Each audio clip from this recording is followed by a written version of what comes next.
everybody, this is Marshika, your English educator, and you are most welcome on my channel, that is Hridha की पाठशाला. So guys, आज हम जिस topic के ऊपर क्लास डिस्कस करेंगे that is the Elizabethan age. English literature की एक बहुत ही इंपॉर्टेंट एज है ये, जिसमें आपको इतना कुछ पढ़ाया जाएगा, इतना कुछ बताया जाएगा जो आपके आगे आने वाले एग्जाम्स के लिए बहुत ही ज्यादा इंपॉर्टेंट है. और अगर आप इंग्लिश लिटरेचर के स्टूडेंट हो और आप टीचर बनना चाहते हो, like if you are preparing for NVS, DSSB, TGT, PGT, KVS, NET etcetera, so आपके लिए आज का सेशन बहुत इंपॉर्टेंट होने वाला है. बिकॉज अगर आप इंग्लिश लिटरेचर में आगे कुछ भी अपना करियर परस्यू करना चाहते हो, so this is one of the most important ages. तो एलिजाबेथन एज को तो आपको घोटकर अच्छे से पीना ही होगा. बस फायदा इतना है कि मैं आपको बहुत ही सिंप्लीफाइड वे में अपना ज्ञान बांटते हुए बताऊंगी. इस एज को बहुत ही सिंपल बना दूंगी ताकि आपको आगे के अपने एग्जाम्स के लिए वो एज बहुत ही अच्छे से आ जाए. फिर आप पढ़ो, पढ़ाओ, लाइफ बनाओ, एंजॉय करो. सो या एलिजाबेथन एज स्टार्ट करते हैं. सबसे पहले एक छोटा सा इंट्रो हो जाए. The age at a glance, हम एज की एक छोटी सी झलक अभी देखेंगे कि क्या था इसके अंदर, क्यों इसे इतना इंपॉर्टेंट माना जाता है. ठीक है, तो शुरू करते हैं.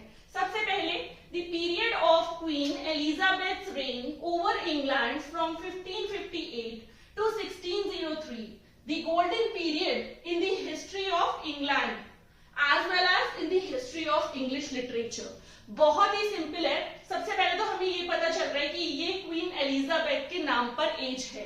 ठीक है, तो यहाँ पे क्या है, the period of queen Elizabeth rain, queen Elizabeth का जो राज करने का पीरियड था ओवर द इंग्लैंड, कब से कब तक, 1558 से लेकर 1603 तक, उसको गोल्डन पीरियड माना गया है हिस्ट्री ऑफ इंग्लैंड में. बहुत इंपॉर्टेंट पॉइंट है, जॉट डाउन कर लो. एग्जाम्स में बहुत ज्यादा पूछा जाता है कि गोल्डन पीरियड कौन सी एज को बोला जाता है, तो आपका आंसर होगा एलिजाबेथन एज. कई बार ईयर भी पूछ लिया जाता है, लाइक आपका टाइम पीरियड की कौन से ईयर से कौन से ईयर तक था, तो उसमें आपको 1558 से 1603 याद रखना है कि यहाँ पर आपका था जहां पे एलिजाबेथ ने राज किया था, और उसी पीरियड को गोल्डन पीरियड माना जाता है.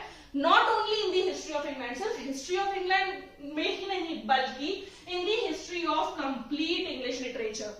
जब मैंने ये क्लास स्टार्ट की थी तभी मैंने बता दिया था कि ये एज, आप अगर इंग्लिश लिटरेचर में करियर बना रहे हो तो इंग्लिश लिटरेचर के लिए ये एज मोस्ट इंपॉर्टेंट एज है, बहुत ही ज्यादा. आने वाले सेशंस में इसके अंदर कौन कौन से राइटर्स थे, कैसे ड्रामा का मतलब इंट्रोडक्शन हुआ, फिर प्रोज, पोइट्री, कैसे सब कुछ आया, वो हम सब कुछ पढ़ेंगे. बिकॉज बहुत इंपॉर्टेंट एज है ये, इसीलिए बिकॉज इस एज में काफी सारे इंपॉर्टेंट चीजों का ओरिजिनेशन हुआ था. ठीक है, तो ये इसमें 2-3 पॉइंट आपको फर्स्ट पॉइंट से समझ आ गया. पहली बात तो एलिजाबेथ के नाम पर एलिजाबेथन एज है. उसके बाद 1558 से 1603 आपको याद रखना है, मोस्ट इंपॉर्टेंट ईयर जिसमें क्वीन एलिजाबेथ ने राज किया था. और इस पीरियड को क्या बोला जाता है, गोल्डन पीरियड बोला जाता है. हिस्ट्री ऑफ इंग्लैंड में तो बोला ही जाता है, साथ ही साथ में कंप्लीट इंग्लिश लिटरेचर में भी बोला जाता है. क्लियर. उसके बाद आ जाते हैं नीचे सेकेंड पॉइंट पर, इन लिटरेरी टर्म्स. लिटरेचर में लिटरेरी टर्म्स बहुत ज्यादा इंपॉर्टेंट होती हैं. हर एक पर्टिकुलर टर्म का कुछ ना कुछ नाम होता है, एक छोटे से वर्ड में उसको हम बता देते हैं, समराइज कर देते हैं. फॉर एग्जाम्पल आप कुछ भी वर्ड ले लो, जैसे अभी आगे हम इसी में एक वर्ड पढ़ेंगे जिससे आप समझ जाओगे कि लिटरेरी टर्म्स क्या होता है. ठीक है, इन लिटरेरी टर्म्स, अगर हम लिटरेरी टर्म में बात करें, this period is called the period of renaissance. This is one of the literary terms. ठीक है, रेनेसां एक छोटा सा वर्ड है ये रेनेसां, लेकिन अपने आप में पूरे एक बड़े से सिचुएशन को या एक बड़ा सा एरा को अपने अंदर समराइज कर रहा है. ठीक है, तो लिटरेरी टर्म्स में इस पीरियड को क्या बोला जाता है, पीरियड ऑफ रेनेसां. अब मैं आपको बताऊंगी renaissance means, the term renaissance means rebirth और रिवाइवल. रेनेसां का मतलब है किसी भी चीज का रीबर्थ या रिवाइवल. कोई चीज जो पहले खत्म हो गई है उसको वो वापस से एक जन्म मिला. लाइक जो चीजें पहले डिमोलिश कर दी गई थी, खत्म कर दी गई थी, उनको वापस से रिवाइव किया गया. उस टाइम पीरियड को बोलते हैं हम रेनेसां.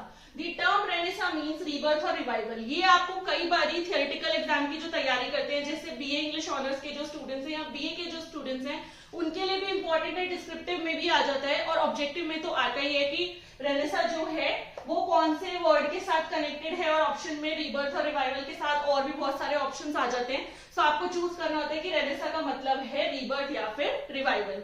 ठीक है, origin and development of renaissance in European countries. जो ओरिजिन था, लाइक मैंने बताया था ना कि एलिजाबेथन एज में हमें बहुत सारी चीजों का ओरिजिनेशन दिखाई देगा।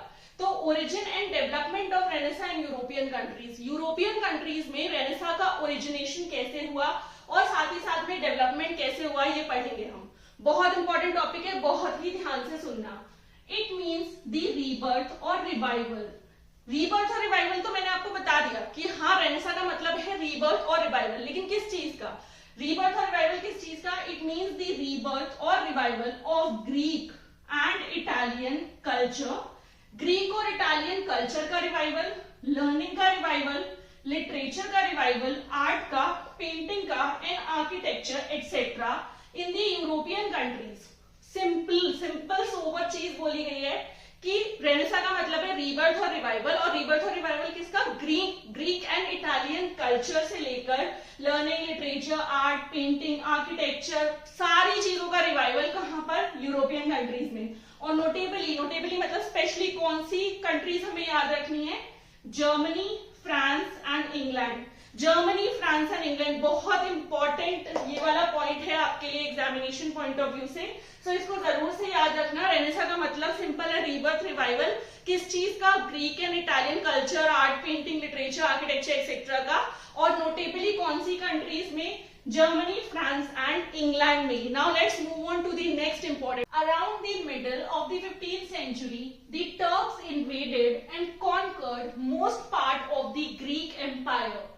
Middle of the 15th century में क्या हुआ था? टर्क्स ने इन्वेजन कर दिया। जो टर्क्स थे वो घुस आए एंड कॉन्कर्ड, और उन्होंने पूरा कब्जा जमा लिया था part of the Greek empire, most part of the Greek empire.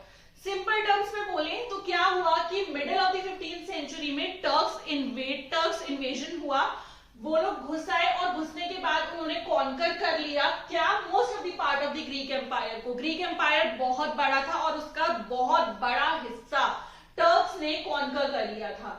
उसके बाद third point, as a result the great Greek philosophers. अब कोई भी सिचुएशन आती है तो उसका कुछ ना कुछ रिजल्ट निकलता है, कुछ ना कुछ उसका कॉन्सिक्वेंसेस देखने को मिलते हैं। सो यहाँ पर क्या था कि ये जो ऊपर हुआ इसका रिजल्ट क्या निकला? The great Greek philosophers, scholars and artist started fleeing from the Greeks. जितने भी ज्यादा बड़े बड़े अच्छे खासे ग्रीक फिलोसोफर्स थे, स्कॉलर्स थे, आर्टिस्ट थे, started fleeing from the Greeks. वो ग्रीक्स छोड़ के जाने लग गए and spreading out in the other European countries, और जाकर दूसरी यूरोपियन कंट्रीज में जाकर बस गए।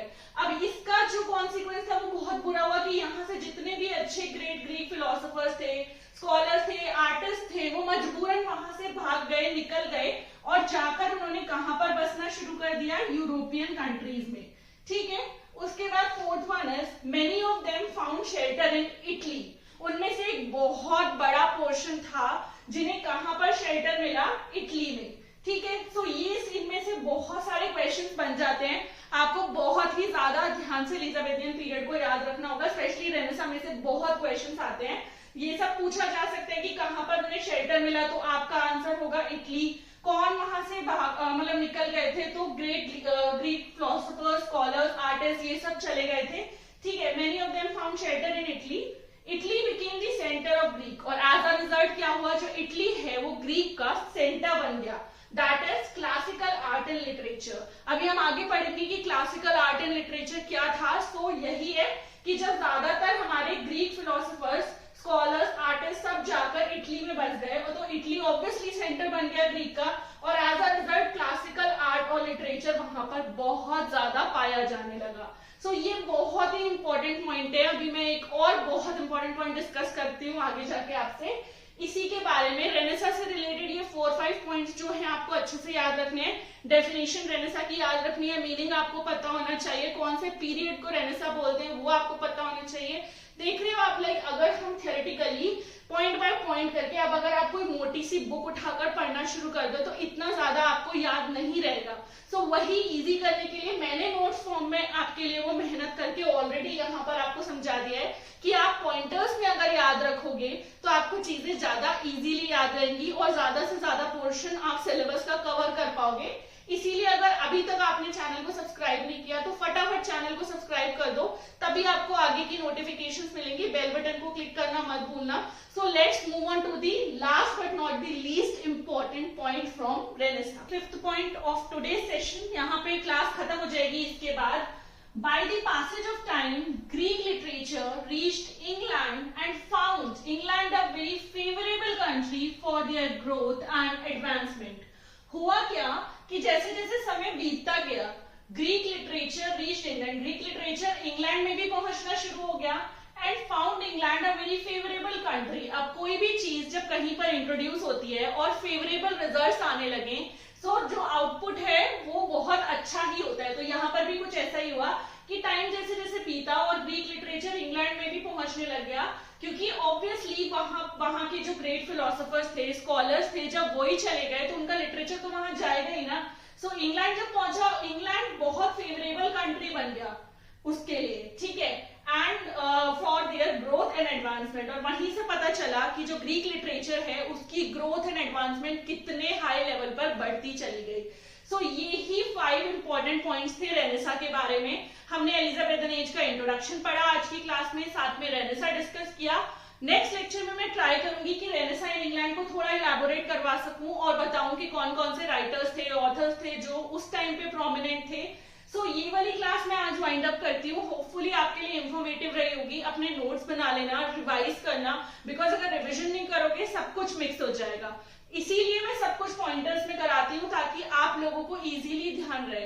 बाकी कोशिश करेंगे कि टेलीग्राम ग्रुप भी बनाए, लेकिन फिलहाल के लिए मेरा इंस्टाग्राम पेज है कृधा इंस्टीट्यूट ऑफ स्टडीज के नाम से, आप इंस्टाग्राम पे जाकर चेक कर सकते हो। जो भी अपडेट्स हैं या ये वाले नोट्स हैं, कुछ भी मैं वहां पर प्रोवाइड करने की कोशिश करूंगी। सो प्लीज इंस्टाग्राम को फॉलो कर लेना जाकर। एंड अगर आपको व्लॉग्स देखना पसंद है तो मेरा अपना पर्सनल व्लॉगिंग का चैनल भी है, मर्शिका चौहान व्लॉग्स के नाम से, आप उसको भी सब्सक्राइब कर सकते हो यूट्यूब पे, थोड़ा मुझसे और ज्यादा अच्छे से जुड़ने के लिए। सो फिलहाल के लिए thank you so much for watching and मिलते हैं बहुत जल्द एक न्यू सेशन के साथ। तब तक के लिए आप लोग अपना ध्यान रखिए। बाय।